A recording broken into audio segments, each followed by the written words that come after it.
Party के president Jayantrao Patil आए थे और जितेंद्र आवाड आए थे पीछे। हाँ, तो किस तरह की मीटिंग हुई सर? बात ऐसी है कि महाराष्ट्र में महाविकास आघाड़ी का जो दिशा है सीट शेयरिंग की वो स्पष्ट है। उत्तर प्रदेश के पास सबसे बड़ा राज्य है सीटों के मामले में, 48 सीटें 48, ये बड़ा आंकड़ा है। तो बहुत ही बारीकी से सीट शेयरिंग होनी चाहिए ऑन मेरिट।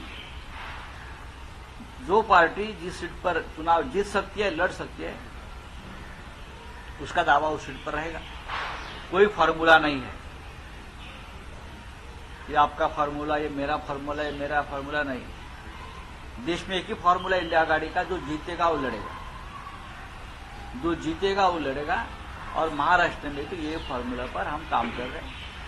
कल जयंतराव पाटिल, जितेंद्र आवाड जी आए थे, उद्धव ठाकरे साहब थे,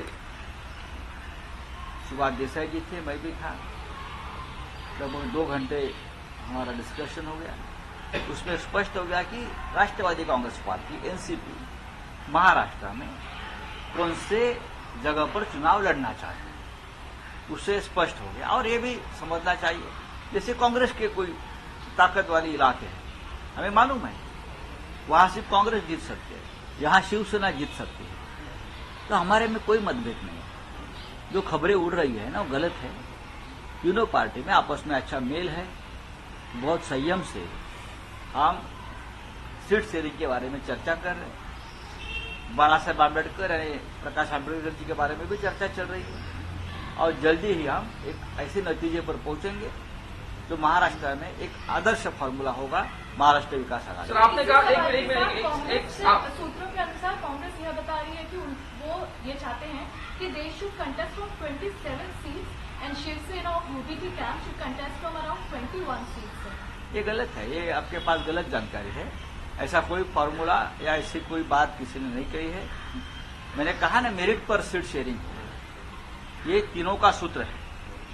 और ये पूरा इंडिया आघाड़ी का पूरा देश में यही सूत्र रहेगा। मेरिट पर जो जीतेगा वो लड़ेगा, उसको सीट मिलेगी।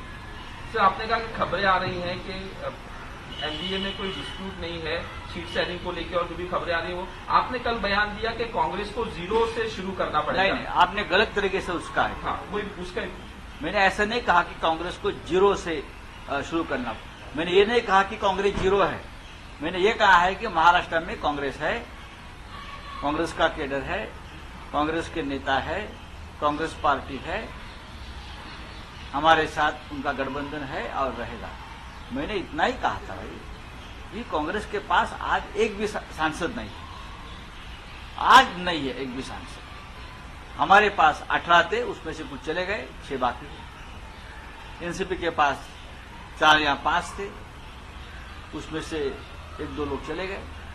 कांग्रेस के पास अभी कुछ नहीं है, लेकिन हम महाविकास आघाड़ी में एक दूसरे को हाथ पकड़कर लगभग 40 सीटें जीत पाएंगे। इस प्रकार की ताकत हमारे में है। उसमें कांग्रेस का भी एक योगदान रहेगा बड़ा।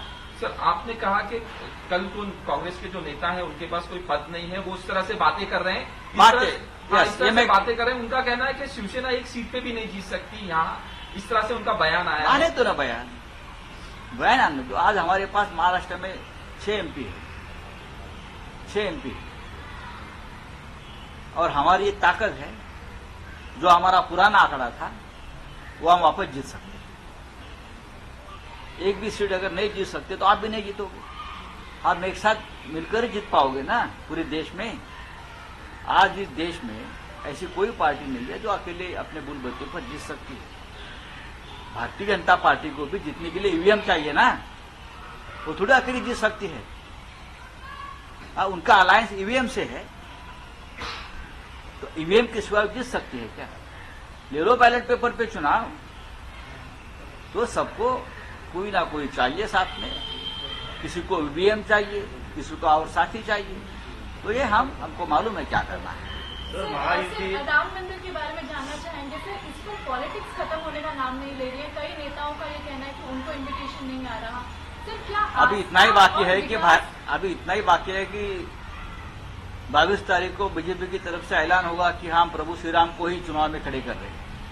हाँ, इतना ऐलान होना बाकी है कि हमारे कैंडिडेट अयोध्या से या कहां से प्रभु श्री राम है। अब यही कहना बाकी है। इतना पॉलिटिक्स चल रहा है राम जी के नाम पर। सर नवीन वर्ष येते अनेक नेत्यांचे काय ना काय संकल्प असतात, तर 2024 साठी आपला काय संकल्प आहे? 2024 साठी आमचा हा संकल्प आहे शिवसेनेचा, या महाराष्ट्रामध्ये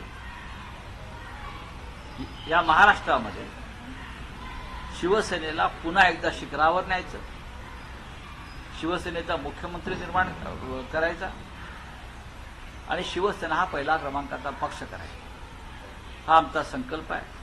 हे आमचं स्वप्न नाही, ते संकल्प आहे आणि ते आम्ही स्वप्न पूर्ण करू। या महाराष्ट्रासह देशातल्या हुकुमशाहीचा नायनाट करायचा आणि हुकुमशाहीच्या छाताळावर या देशामध्ये लोकशाहीची ध्वजा फडकावायची, हा आमचा संकल्प आहे। सर महायुती आणि इतर पक्षांना मोठी धोक्याची घंटा असते जयंत पाटील हा? म्हणतात. महायुती आणि इतर पक्षांना मोठी धोक्याची घंटा आहे असं जयंत पाटील म्हणतात। भाजपसोबत गेले त्यांना संपवून टाकले जातात, भाजप अनेक लोकांना मर्ज करणार देखील असं सांगतात। काल जयंतराव होते आमच्याबरोबर, त्या संदर्भात चर्चा झाली।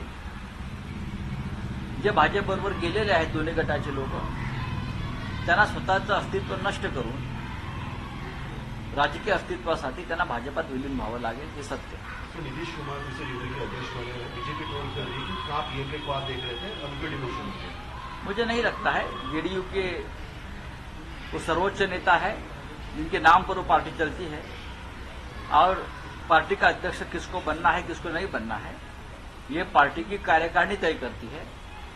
मैंने देखा है कि पार्टी की कार्यकारिणी पटना में दिल्ली में हुई है और उसमें नीतीश जी को अध्यक्ष चुना है। उसमें बीजेपी को पेट में दर्द होने का कारण क्या है? हम पूछते हैं क्या आपने किसको किया? नीतीश कुमार जी की पार्टी है, नीतीश कुमार बनेंगे। शिवसेना किसको अध्यक्ष करना है, प्रमुख करना है, शिवसेना तय करेगी। कांग्रेस पार्टी का निर्णय कांग्रेस करेगी।